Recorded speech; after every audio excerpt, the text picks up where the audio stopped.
নির্বাচনী খবর নিয়ে আপনাদের সাথে আছে আমি মোহাম্মদ সম্রাট শাহজাহান। বিস্তারিত খবর জানাচ্ছি এম মাসুদ 777 এর ডেস্ক থেকে। প্রধানমন্ত্রী পদপ্রার্থী জনাব মোহাম্মদ হাবিবুল্লাহ হাবিবের দেওয়া 100 কোটি টাকার মামলা দায়েরে গতকালকে গ্রেপ্তার হয়েছেন জনাব মোহাম্মদ মাসুদ রানা। গতকাল তার নিজ বাসা থেকে জব্দ করা হয়েছে 3 প্যাকেট হেরোইন, বেশ কয়েক বান্ডিল টাকা ও কিছু ককটেল বোমা।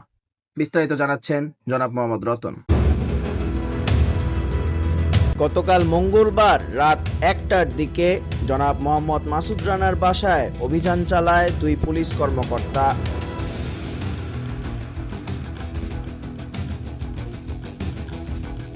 নিজ বাসস্থানে থাকায় তাকে তৎক্ষণাৎ ধরে ফেলেছেন পুলিশ কর্মকর্তারা।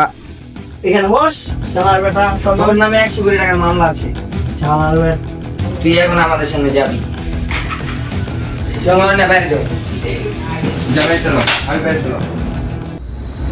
তাকে নিয়ে যাওয়ার পর অনেকক্ষণ তার ঘরে তল্লাশি চালায় পুলিশ কর্মকর্তারা।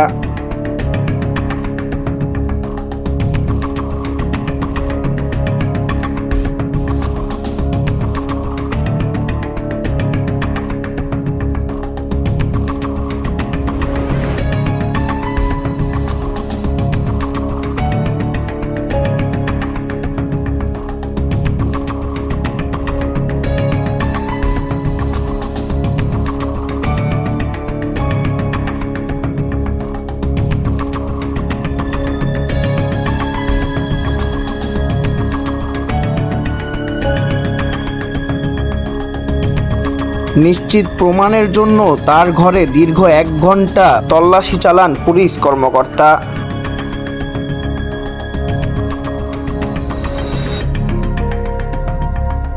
দীর্ঘ 1 ঘন্টা ঘরে তল্লাশি করার পর পাওয়া গেল 3টি হিরোইনের প্যাকেট, অনেকগুলো ককটেল বোমা এবং অবৈধ চুক্তিনামা এবং অনেকগুলো টাকার বান্ডিল।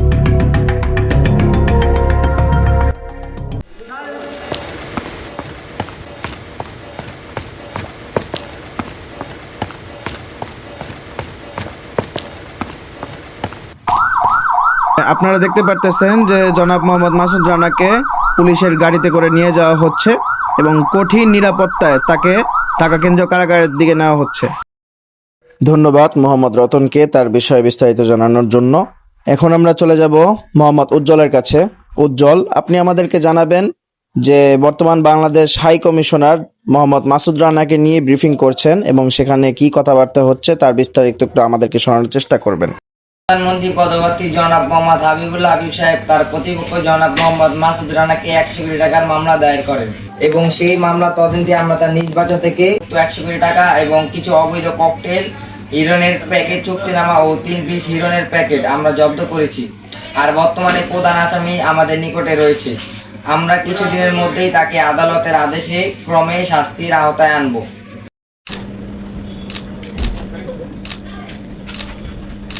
ধন্যবাদ মোহাম্মদ উজ্জ্বলকে বাংলাদেশ হাই কমিশনের ব্রিফিংটি আমাদেরকে দেখানোর জন্য। গতকাল রাত্রে জনাব মাসুদ রানা গ্রেপ্তার হতে না হতেই লাইভে চলে এসেছেন তাকে মামলা দায়েরকারী প্রধানমন্ত্রী পদপ্রার্থী জনাব মোহাম্মদ হাবিবুল্লাহ হাবিব। এখন আমরা চলে যাচ্ছি তার লাইভে। যে কারণে তাকে আমি এই মামলাটি দায়বদ্ধ করেছিলাম, আমাদের আশা আকাঙ্ক্ষা সফল হয়েছে। বাকিটা আদালতের ইচ্ছা, আদালত যে ঘোষণা দিবে আমরা সেই ঘোষণায় সকালে মাথা পেতে নেব। এদিকে জনাব মাসুদ রানার পক্ষে কথা বলায় বিতর্কের মধ্যে জড়িয়েছেন জনকল্যাণ পার্টির প্রধানমন্ত্রী পদপ্রার্থী জনাব মোহাম্মদ জুয়েল হাসান। অভিযোগে তিনি বলেন যে মাসুদ রানাকে এভাবে গ্রেপ্তার করা এবং মামলা দায়ের করা খুবই অযৌক্তিক। বিস্তারিত জানাচ্ছেন মদন কুমারের ডেস্ক রিপোর্ট। আসলে যে কারণে জনাব মোহাম্মদ মাসুদ রানাকে গ্রেফতার করা হয়েছে সেটা আমার মতো অযৌক্তিক, কেননা এরকম কোনো বিষয় বা অবৈধ কার্যক্রম তার মধ্যে আমরা কখনো দেখিনি। সুতরাং আমি আশা করব আদালত তার প্রতি সুষ্ঠু একটি রায় ঘোষণা করবে। নির্বাচনী খবর নিয়ে এতক্ষণ আপনাদের সাথে আমি ছিলাম জনাব মোহাম্মদ সম্রাট শাহজাহান। এরকম আরো অসংখ্য ভিডিও এবং বিনোদন পেতে সাবস্ক্রাইব করুন এম মাসুদ 777।